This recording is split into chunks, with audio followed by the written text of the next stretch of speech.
Nelson, tuloy-tuloy yung operasyon ng PNP.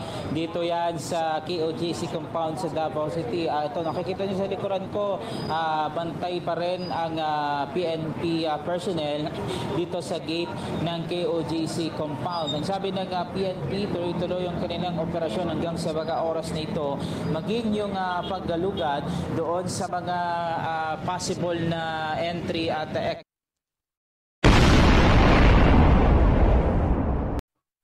Ayan, ayan. Magandang umaga sa inyong lahat. Ito patuloy na naman, patuloy pa rin yung barikada ng mga PNP personnel diyan sa Kingdom of Jesus Christ sa pamumuno ng ni General Diwata. Ito, may sinasabi rito may SWAT po, mayroon pang SWAT pakinggan natin itong reaction dito mismo ni Congressman Dante Marcoleta. Ito naman nakikita naman natin si Congressman Dante Marcoleta ay talagang parehas talaga ito. Oo, ito alam natin doon lang sa tama neutral ito, kung mali ka, pag tama ka talagang hindi talaga siya ito tinatawag nating congressman na hindi bias.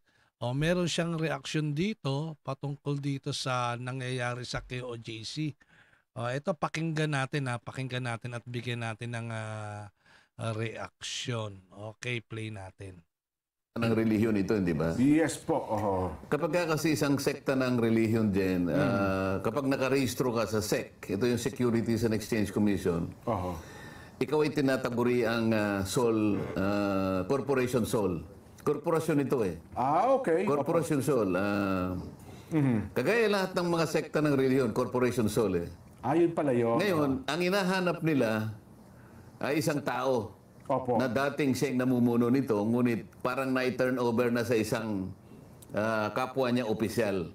Sapagat din, ang Corporation Soul ngayon ay nasa ilalim na nung taong pinagsalinan. Okay. So ang inahanting nila ngayon ay isang tao na hindi na siya yung may hawak ng, hindi na siya yung head ng church, na siya yung pinaka-subject ng corporation. Okay. Ngayon, ang punto dito, ganito hinahanap mo yung tao, ngunit yung kanilang sekta, yung korporasyon, yung kanilang karapatan, yung kanilang pag-aari, at lahat ng mga may kinalaman sa kanilang karapatan sa paggagawa o pagtataguyod ng kanilang paniniwala,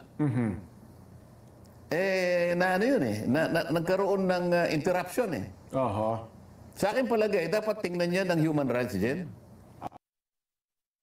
Yan, human rights. Tignan nyo ito, pakinggan nyo itong sinasabi ni Congressman Marcoleta. Ito hindi naman lingid sa ating kaalaman. May nagsasabi na itong si Congressman Marcoleta ay miyembro ng isang relihiyon na Iglesia ni Cristo. Pero ito si Congressman Marcoleta, nakikita niya na mali talaga ang ginagawa ng gobyernong ito sa pamumuno ni Bongbong Marcos at ni DILG Secretary Abalos, PNP Chief Marbil at lalong-lalo na ito si Torre. Nakikita talaga nila yung pagkakamali.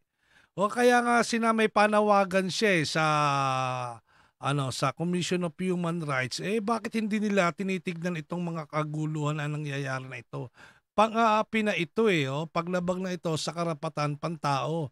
Yung tinatawag natin separation of church and states. Di ba? Buti pa to si Congressman Marcoleta nakakaintindi kahit na ibang relihiyo, kahit na sabihin pa natin na meron silang iba ng paniniwala, iba ng interpretasyon ng sinasabi ng Biblia. Pero kung paiiralin ninyo yung batas, di ba? Ito si Congressman Marcoleta mas ewan ko sa inyo, mga nasa gobyerno sa inyo, Sobra na talaga yung panggigipitin nyo dyan sa KOJC. Malamang hindi na si pastor ang hinahanap nyo dyan eh. Malamang ginto na eh kasi naguhukay na kayo dyan eh. Ito, tuloy natin. Hindi lamang okay. sa punto na, teka muna, tama ba yung pagsiserve ng warrant of arrest? Opo. Tingnan mo rin yung punto na wala bang karapatang na-violate? Wala bang karapatan Oho. na nalabag? Yung mga ginagawa nila dati, baka hindi na nila magawa. Pananampalataya nila ito dyan eh. Corporation soul ito dyan eh. Ngayon, dapat makita yun. Dahil yun ay isang bagay na pinuproteksyon na ng batas dyan. Ayun. Oho. Well, tignan natin ko. Kasi kung ano ba, nakapondo sila dyan. Paano yung pagsasagawa nung kanilang... tayo naman, kanya-kanyang paniwala tayo Tama. dyan eh. Opo. Kung paano nila ginaganap yung kanilang paniniwala o pagsasakatuparan ng kanilang paniniwala, pagpapahayag ng kanilang paniniwala, dyan, kanila yun eh. Ngunit kapag nandun yung mga pulis, wala bang nalalabag dyan?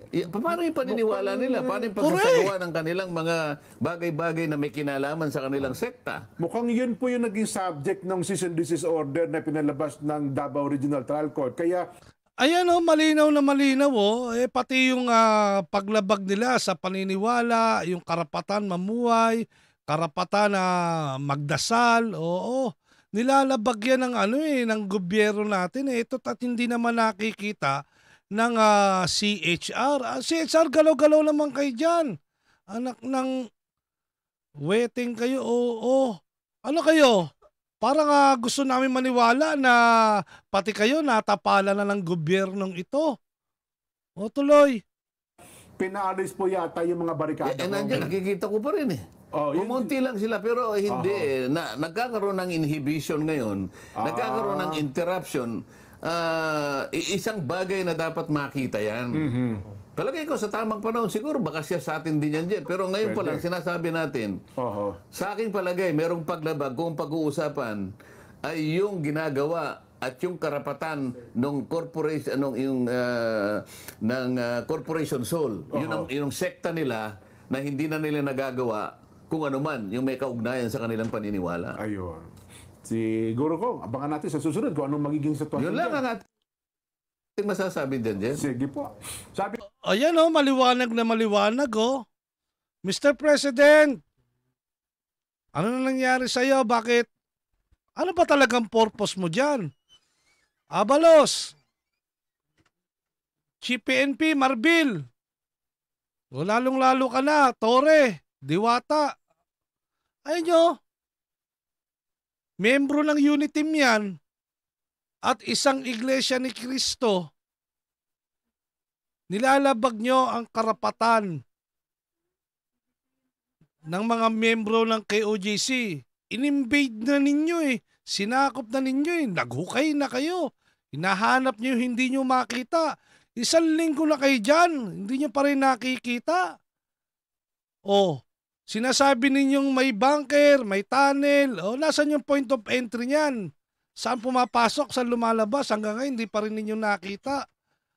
Pambihira kayo. Yun lamang at magandang umaga sa inyong lahat. Pagpalain kayo ng ating Panginoon. Huwag niyo kalimutan mag-like, mag-subscribe at i-share itong video na ito. Maraming salamat po.